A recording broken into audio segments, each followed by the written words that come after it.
in this world, each and everywhere. Thing is, sir, we need to install the liquid chemical tanks everywhere. We need to install liquid chemical tanks everywhere, and through liquid chemicals we can stop violence, sir. Any murder, any chain snatching, any violence, any stone pelting also we can stop, sir. How means we are seeing current poles each and everywhere for our comfort, for electricity purpose. Power is coming from some power plants and is coming through transformers here, like that. But we whenever any violence is happening, any ragging incident, any stone pelting incident, any chain snatching incident in anywhere, if CC camera is there, people, hello, if CC police can identify, police can identify the violence. Even you need to open the CC camera recordings, live recordings.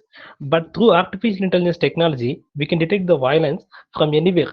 If there is violence, it will automatically detect and it will alarm the police from 10 kilometers distance also. But sir, thing is, if some even that alarm circuit on, and even if live CC camera recording is going on also, police can't reach the location within 1 minute or 2 minutes. But in my procedure, we need to install liquid chemical tanks each and everywhere, and by each and everywhere. I presume you can be a little slow because some echo is coming. And we need to install. I think you can, number one, you change your orientation so that you should look up. At the moment you are in a portrait kind of thing, you make it landscape. I mean to say, like, rotate your mobile. Okay. Yeah. So now you are. Okay. Yes. Okay, sir. Now. Okay, sir. Now, whenever you want, are you getting the access for presentation? Presentation. 1 minute, sir. I have kept the books for us.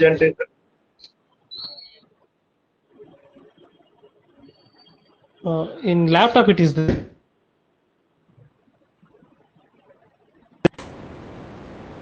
Yeah. 1 minute.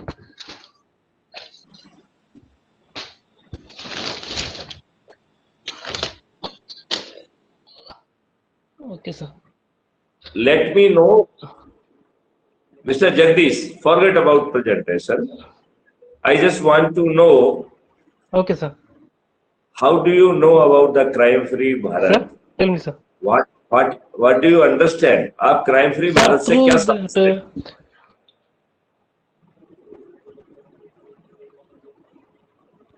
आप crime-free Bharat से क्या समझते हैं?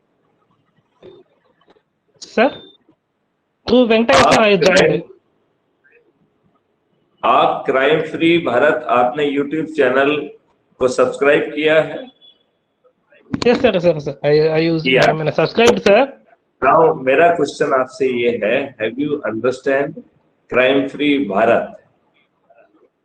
जो crime-free Bharat mission है, do you understand that what intend, how we intend to attain crime-free Bharat, how you can contribute for the crime-free Bharat? Do you understand? Are you a independent person, independent country, or you are a still गुलाम? आप स्वतंत्र हैं या अभी भी गुलाम हैं?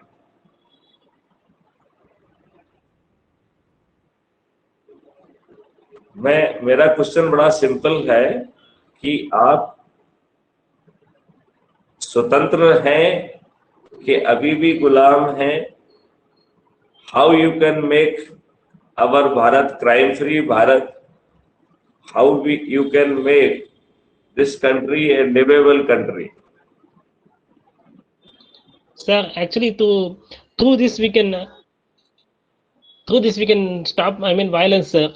I mean to say, through this we can stop violence, sir. In that way, we can make crime-free Bharat easily, sir.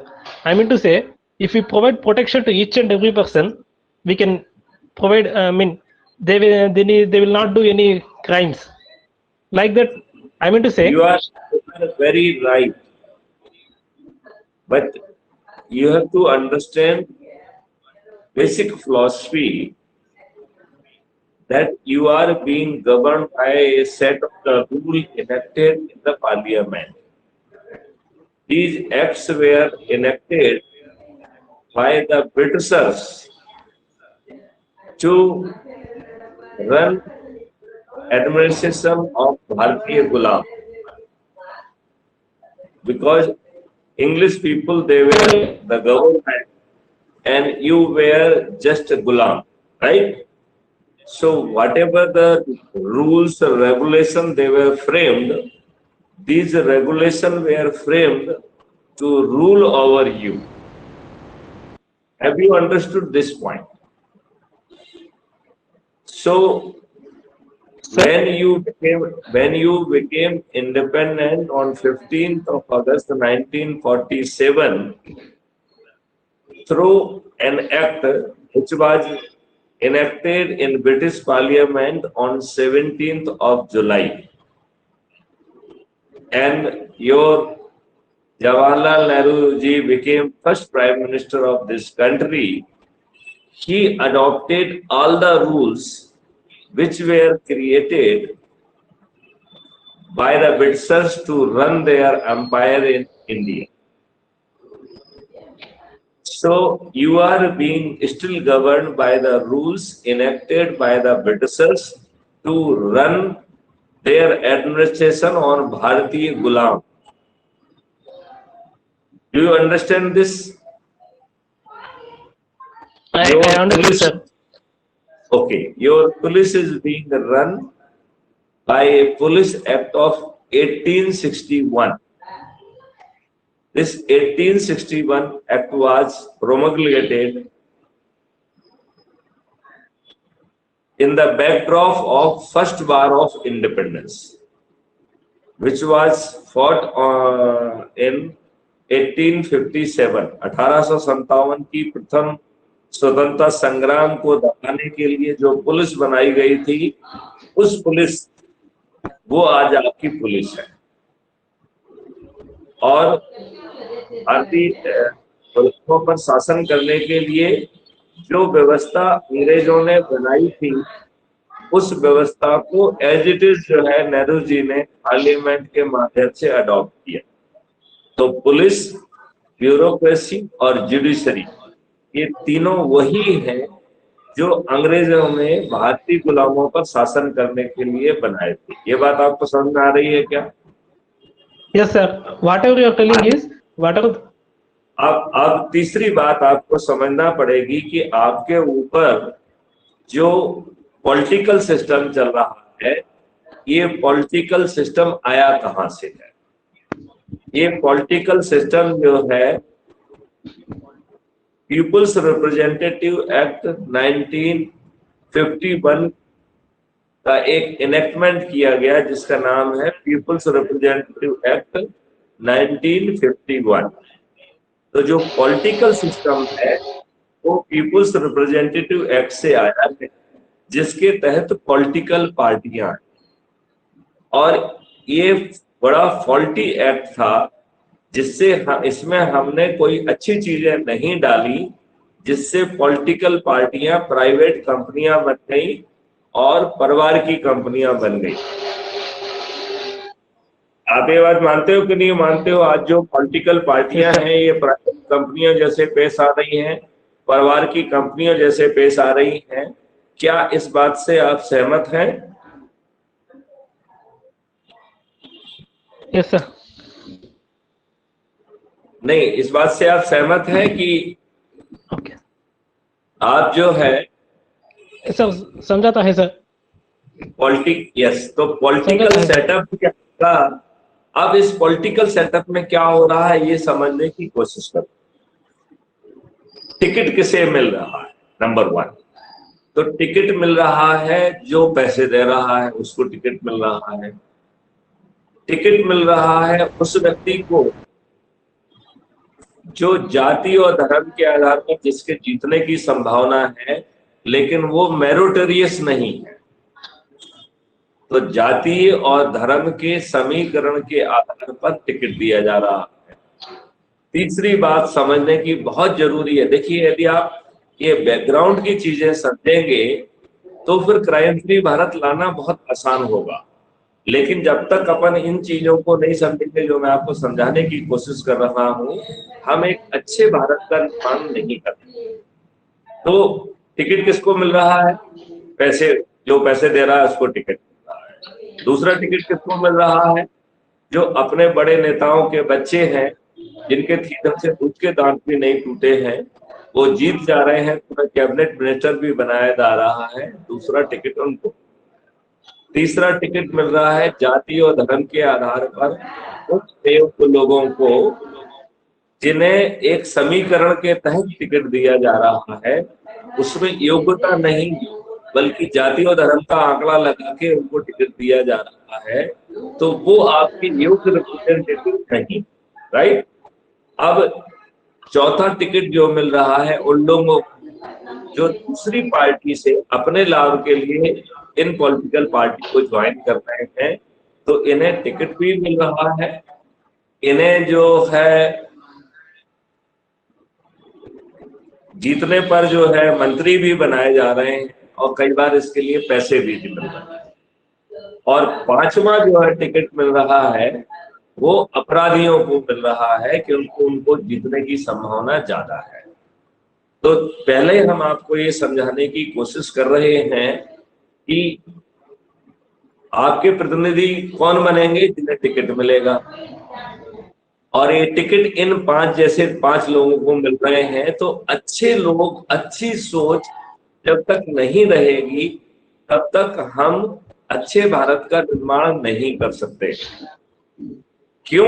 क्योंकि ये लोग जो आपके प्रतिनिधि बन रहे हैं, इनमें से 95% हमारे प्रतिनिधि बनने लायक हैं क्या?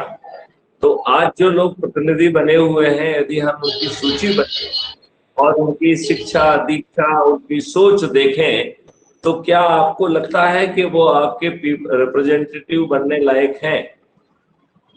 क्या सही मायने में उन्हें टिकट मिलना चाहिए? क्या सही मायने में आपको उन्हें वोट देना चाहिए?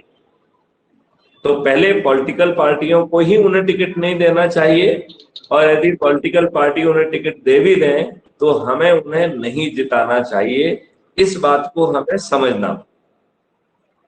अब सबसे महत्वपूर्ण बात ये है कि आपकी हैसियत क्या है। तो 15 अगस्त 1947 के पहले आप चूंकि गुलाम थे, तो आपको वोट देने का पावर। आज आपका सबसे बड़ा डिफरेंस जो आया है कि आपको वोट देने का पावर है। तो क्या आप जिसको वोट दे रहे हैं वो आपको रिप्रेजेंट कर रहा है क्या? तो वो आपको रिप्रेजेंट नहीं कर रहा है। इस बात को हम जितनी बारीकी से समझ सकेंगे उतना बेहतर। Do you agree with me? I do. तो सवाल ये उठ रहा है कि जिनको आप वोट दे रहे हैं, जो आपके वोट से जीत रहे हैं, वो आपको रिप्रेजेंट नहीं कर रहे हैं, वो पॉलिटिकल पार्टी को रिप्रेजेंट कर रहे हैं, और पार्लियामेंट के अंदर वो पार्टी व्हिप से बंधे हुए हैं, और पार्लियामेंट के बाहर वो लोग जो है पार्टी डिसिप्लिन से बंधे हुए हैं। तो फिर वो आपके रिप्रेजेंटेटिव नहीं है, वो पॉलिटिकल पार्टी के रिप्रेजेंटेटिव है। तो सवाल ये हुआ, पहले उनको टिकट जो है गलत आधार पे दिया गया। दूसरी बात, जिनको भी टिकट दिया गया वो भी आपको रिप्रेजेंट नहीं कर रहे हैं। लिहाजा आपकी हैसियत एक वोट देने वाले गुलाम की है। यदि हम इस बात को समझेंगे तो आगे चल के हम इसमें बदलाव के आधारभूत सिद्धांत ला पाएंगे।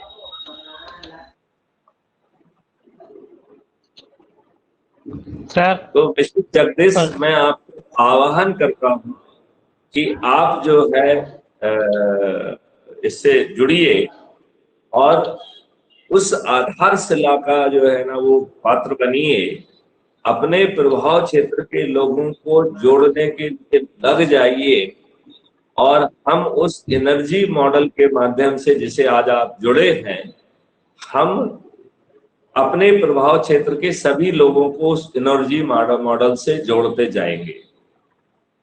तो ठीक है सर। हम आपको जो है, अभी मैं एग्जिट कर रहा हूं, आप स्टे करिए, हम अगले उसमें आपको समझाएंगे कि एनर्जी मॉडल क्या है। Sir CFB